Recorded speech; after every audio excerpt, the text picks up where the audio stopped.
freedom in Christ. Well, chapter 5 of Galatians begins with that very thought. For freedom, Christ has set us free.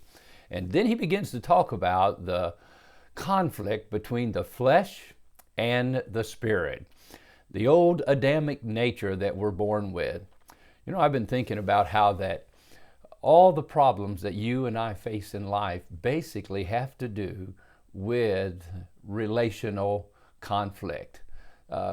Issue with one person, another person, something that goes on that affects us deeply because it's another individual, and many times people that we know and love and care for, and then there's conflict, there's strife. Especially those that are part of the church community and going to church. As a kid growing up, I watched the conflict in church, and it looked hypocritical to me and turned me off somewhat to Christianity, and took me a long time to believe I could trust the Lord for my own personal salvation. Conflict. It goes back to the Garden of Eden. When God created Adam, he created an individual. But when he created Eve, he created society. And then the first two boys, Cain and Abel, Cain killed Abel because of jealousy. Yes, conflict, relational conflict. Matter of fact, this chapter 5 of Galatians ends with, if we live by the Spirit, let us also walk by the Spirit. Let us not become conceited, provoking one another, envying one another. Now that's interesting. After this whole chapter about the fruit of the Spirit, the works of the flesh, the fruit of the Spirit is love, joy, peace, long-suffering, gentleness, and all these encouraging words. Then he says, now be careful, don't become conceited. And so maybe even as believers, we could, the moment we think that I'm walking in the Spirit, I'm being led by the Spirit, I'm just sensing the presence of God in my life, and I get proud of that. I'm a better Christian than the people around me. I can deal with things better than other people around me. And next thing you know, I'm conceited, and then I start provoking others, provoking one another, envying one another. And so I want to encourage you today to keep looking to the Lord and leaning on His Spirit. Now, for some reason, early this morning, it came to my mind an old parable that I heard, I believe, by a preacher by the name of Peter Lord. And this is like 40 years ago on a cassette tape, if you remember those things. And he told this parable of eagles and turkeys.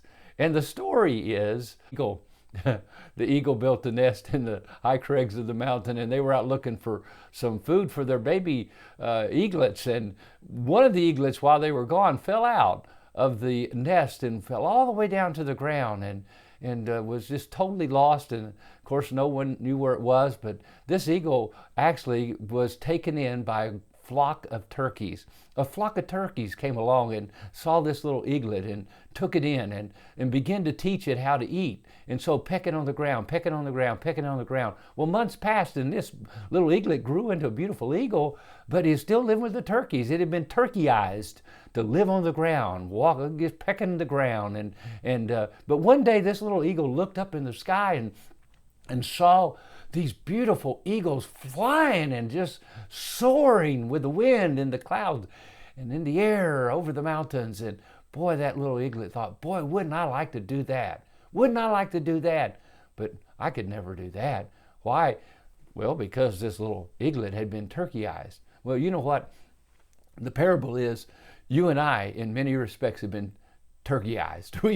We've been brought to the place we cannot think we could live a life of freedom in Christ. We could not live a life of soaring with God, climbing the mountains and soaring with the clouds in the sky and the wind, with the glory and the Spirit of the living God, because we've been told we could never do that. Somehow or another, our mind will not release ourselves to the power of the Spirit of the living God. Jesus sets us free. If the Son shall set you free, you shall be free indeed. You shall know the truth, and the truth shall make you free. Quit being turkeyized. Start being what God called you to be as a believer, one who has the fruit of the Spirit, love, joy, peace, long-suffering. Be filled with His Spirit today.